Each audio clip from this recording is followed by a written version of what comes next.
Here I am sitting as a very simple and a curious student in front of a mountain like you.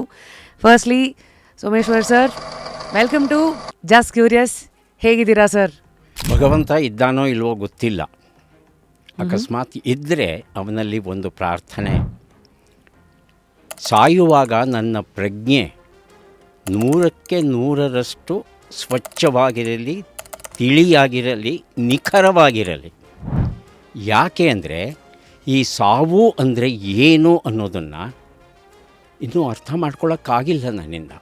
ನಿಮಗೆ ಭಾಳ ತೃಪ್ತಿ ಕೊಟ್ಟಿರುವಂಥ ಪುಸ್ತಕ ಯಾವುದು? ನನ್ನ ಗಮನವನ್ನು ಅತೀವ ಸೆಳೆದಿರೋದು ಅಂದರೆ ಮಿದುಳು. ಮಿದುಳನ್ನು ಅರ್ಥ ಮಾಡ್ಕೊಳ್ಳೋಕ್ಕಾಗಿಲ್ಲ ಇವತ್ತು ನನಗೆ. ಸರಿ, ಗಟ್ ಹೆಲ್ತ್ಗೆ ಹಣ್ಣು ತರಕಾರಿಗಳು, ವಿದೇಶಿ ಹಣ್ಣುಗಳನ್ನು ಬಿಟ್ಬಿಡಿ ದಯವಿಟ್ಟು. ವಿದೇಶಿ ಹಣ್ಣುಗಳಲ್ಲಿ ಅಂತಹ ಪೋಷಕಾಂಶಗಳೇನಿಲ್ಲ.